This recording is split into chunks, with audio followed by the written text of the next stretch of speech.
Olá, sejam todos muito bem-vindos. Se está a gostar da leitura, compartilhe para que mais pessoas conheçam essa história singular de Hans Weber em Os Filhos da Chuva.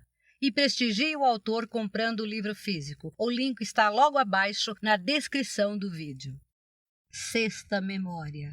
Povoadores do mar. Sou a mão que escreve a história do homem. O focinho do cão que rastreia as pegadas do tempo, o olho dos mortos, a orelha dos deuses. Meu nome é Nirã, eu sou neto dos netos dos homens que empreenderam a conquista do mar. Nossa estirpe procede das montanhas mais altas da terra, ali onde não chegam as águias, e as neves dos picos se irmanam com as estrelas. Maucutá, nosso senhor, imigrou dos píncaros quando o reinado foi usurpado por Xibalta, seu irmão, que se aliou aos nossos inimigos, os homens da Tartária. Então foi o êxodo. Desde então ocorreram 7 gerações, e está tudo escrito nos anais do nosso povo.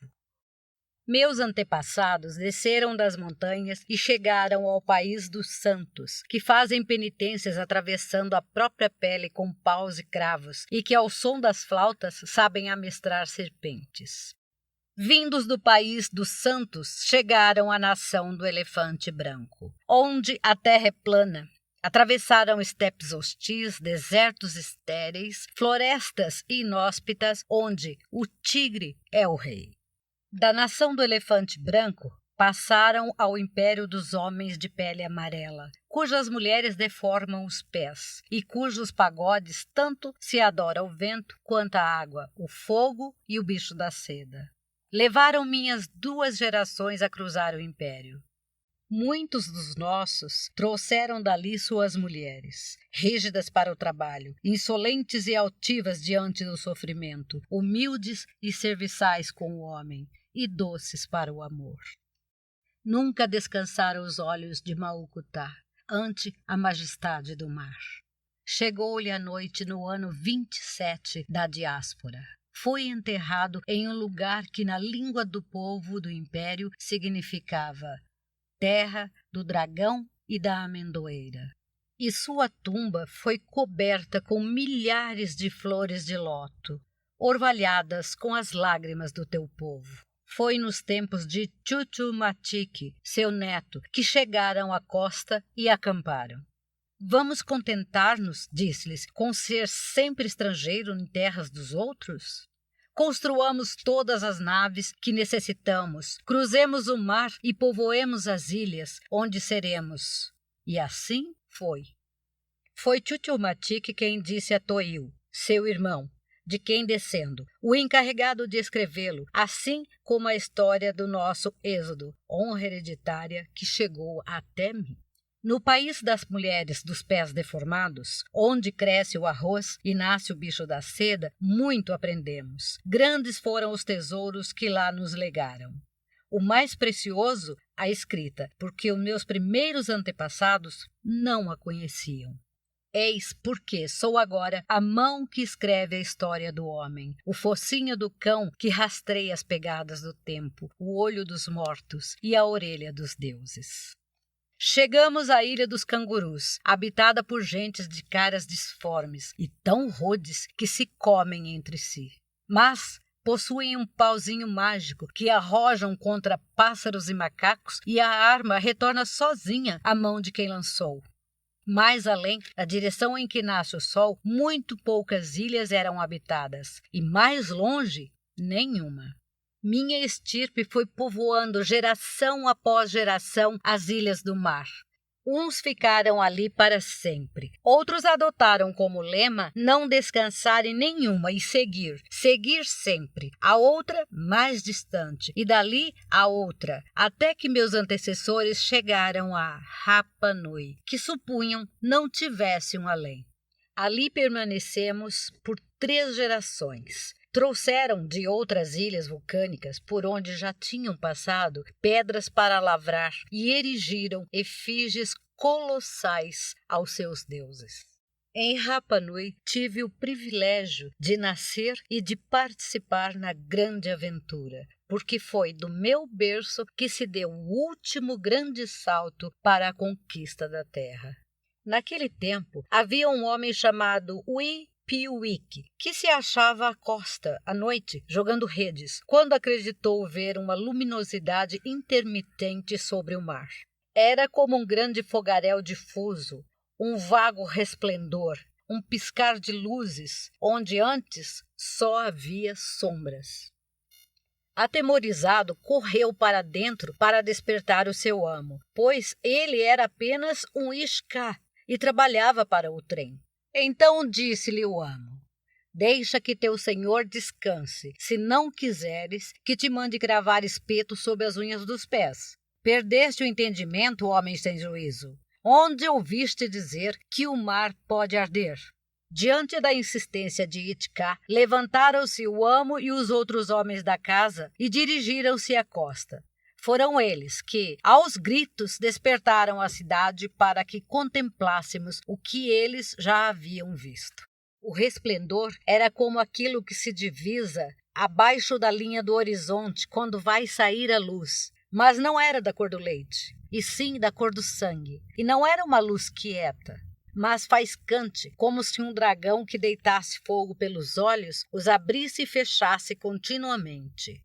Absortos e assustados, velamos a noite toda a contemplar o fenômeno e tentando interpretar-lhe a incógnita. Começando a clarear, diluiu-se a misteriosa luz como sal na água. Vuvub-Cabé, nosso chefe, ordenou que se preparassem 2 barcas para sair e ver o que se tratava. Eis os nomes dos que zarpamos. Balanta-Mazu como piloto da primeira barca e chefe da flotilha. Ix-Anapu, Ix-Balanque, o jovem, Ix-Balanque, o velho, Cocoa e Curahon-Amak como marinheiros. Tizacol-Piton, Tiquim, Aquinã, Toil-Avalik, Akvitz como caçadores. Gogumás, como leitor das estrelas, Cotua, conhecedor dos ventos, Kikab, como despenseiro e cozinheiro, Kavizimá, como desenhista, e eu, Nirã, como escriba. Fomos nós, os tripulantes da primeira barca, os que alcançamos a glória. Na segunda barca iam Uncamé como piloto, Chiquiripate, Coxumaque, Aapu, Aalcana, Xamiabaque, Xamiaolon, Quixique, Patanquicré, Quicrixcaque e Ixbalanque, que 6 dias depois de termos zarpado, regressaram a Rapa Nui. Ao cabo desse tempo, nossos corações foram presas do temor.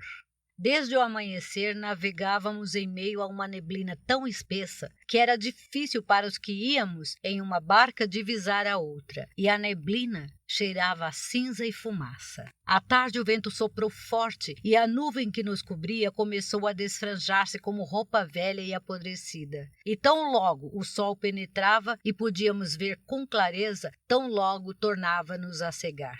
De repente, o pescador chamado Acuvites exclamou: terra! Senhores e irmãos, acabo de ver terra! Uns diziam vê-la e outros não, de acordo com as vergastadas sobre os olhos, da neblina, que era como um lençol de algodão que uma mulher enlouquecida agitasse sobre os nossos rostos. Subitamente a bruma se descerrou. Douradas suas neves pelo sol poente, coroados pelos seus cumes por grandes penhascos e nuvens, vimos pasmos e estremecidos as montanhas tão alta como não as viu ninguém na nossa raça, desde a própria alvorada da diáspora.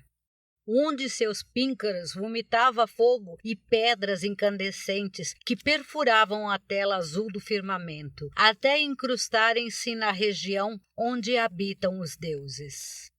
Entendemos que essa era a causa do resplendor que Rapa Nui víamos à noite sob a linha do horizonte. Via-se agora nítida a costa e tão extensa que não se lhe divisava o fim. Decidiu Balanta-Mazu que a barca que Uncamé pilotava regressasse para avisar aos nossos que descobrimos a maior das ilhas jamais vistas pelas nossas gerações. Demos-lhes a totalidade do nosso abastecimento de água, e a barca que eu ia aventurou-se rumo à terra, guiados de dia pela neve fúlgida e à noite pelas labaredas cada vez mais próximas do vulcão. Os ventos nos foram favoráveis, e antes que perecêssemos de sede, chegamos à terra, onde podemos beber da infinidade de rios que desciam das montanhas, e caçar sem que ninguém nos disputasse o alimento, porque naquela imensidão estava vazia. Instalamos-nos em terra nossas tendas e exploramos os contornos. Não havia homens, nem rastros de pegadas, nem sinais de fogo, nem vestígios de cultivo, nem indícios de outra vida além das plantas e dos animais. Lembrei-me das canções litúrgicas que meus transmitiam entre si oralmente, de geração a geração, antes que Toil aprendesse a escritura do país da seda e escrevesse em tábuas os anais da nossa estirpe, desde a criação dos primeiros homens. Diziam assim: este é o relato de como tudo estava no suspenso, tudo em calma, em silêncio, tudo imóvel, calada e vazia a extensão da terra. O lugar em que instalamos nossas tendas parecia o cenário propício para que os 3 deuses, que são apenas um, disparassem.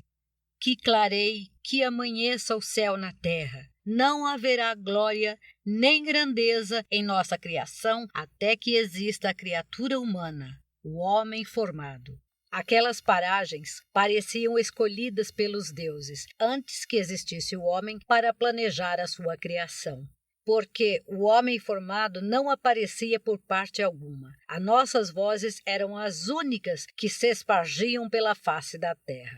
No 18º dia, vimos chegar uma flotilha de 20 embarcações. Nela vinham homens, mulheres, apetrechos, gados, 2 por espécie, macho e fêmea por cada espécie.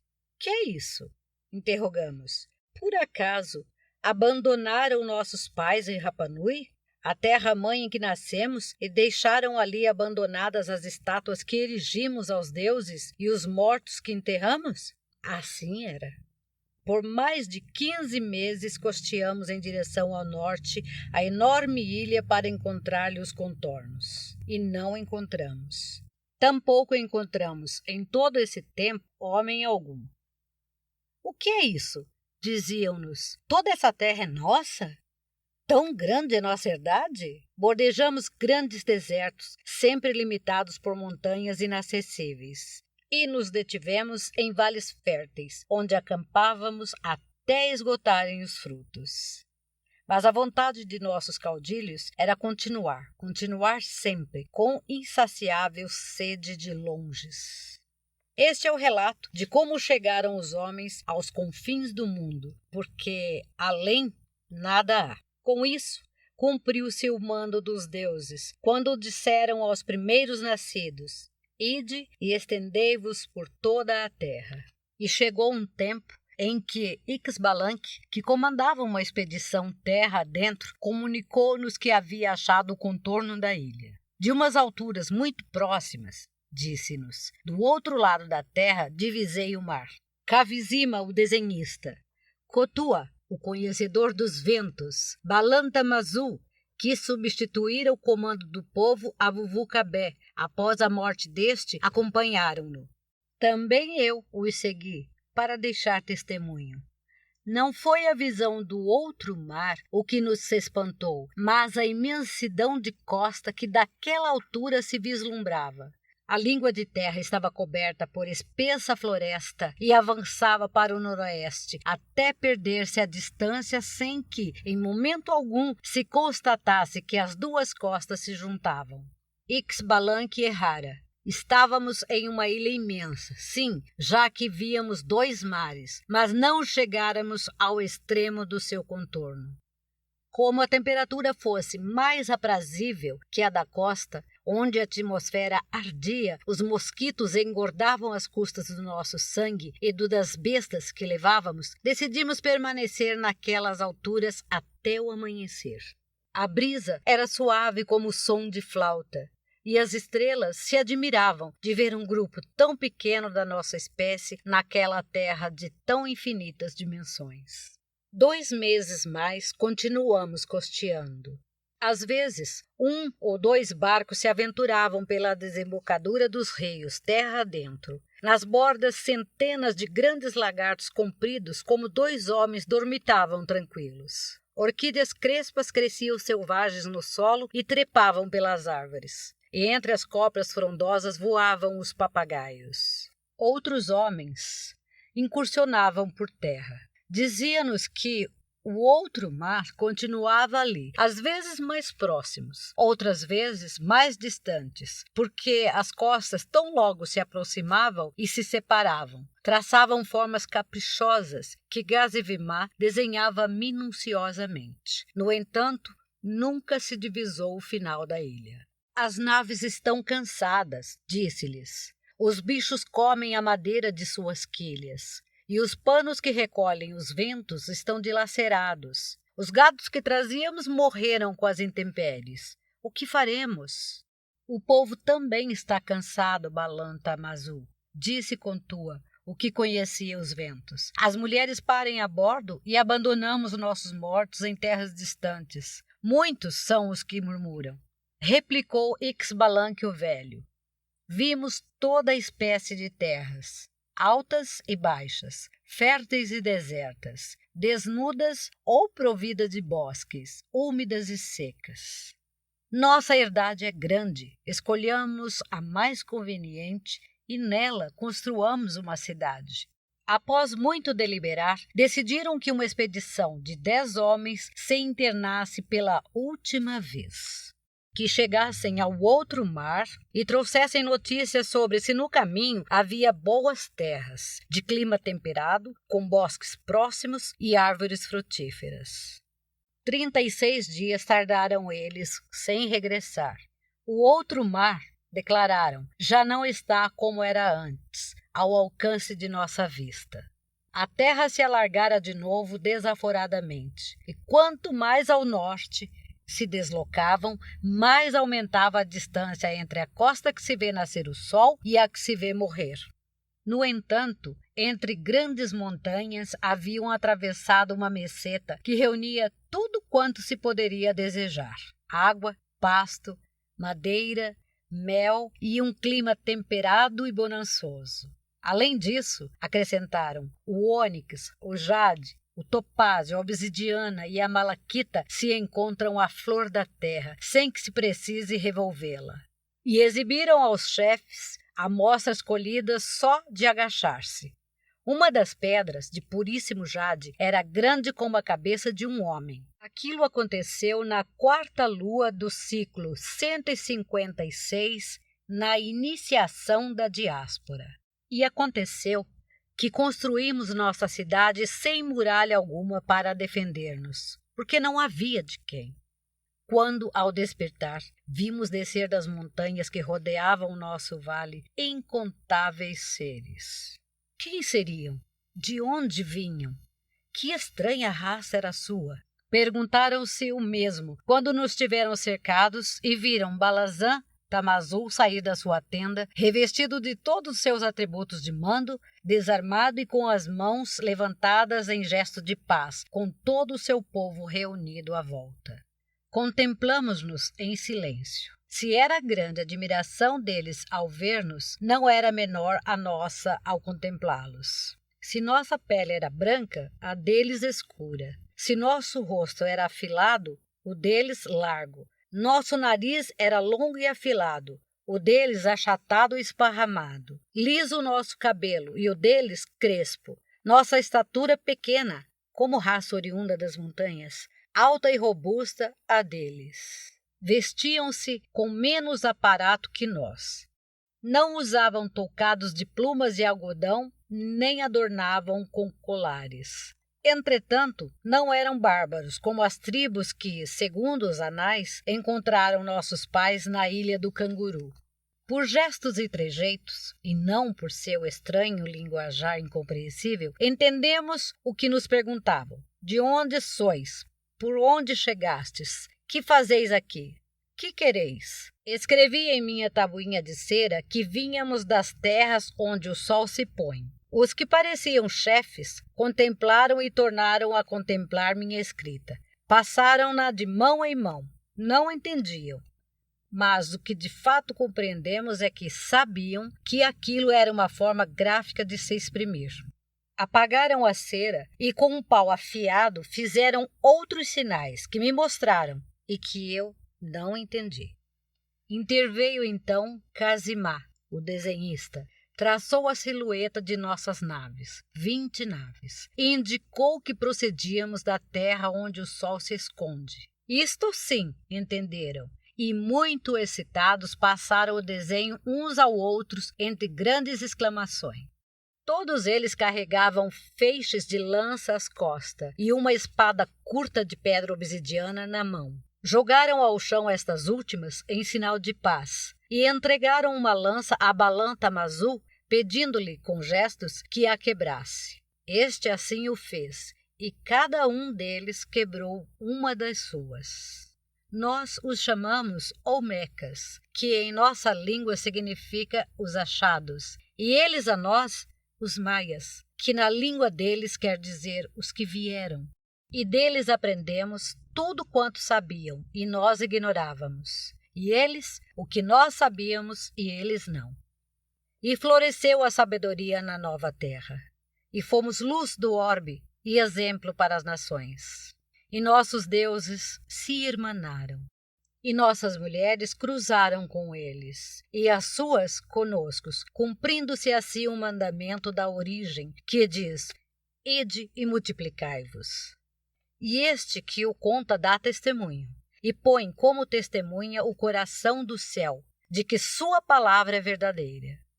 Porque jurou em seu nome que a mentira não lhe mancharia a boca, quando foi designado por seu povo como a mão que escreve a história do homem, o focinho do cão que rastreia as pegadas do tempo, o olho dos mortos, a orelha dos deuses.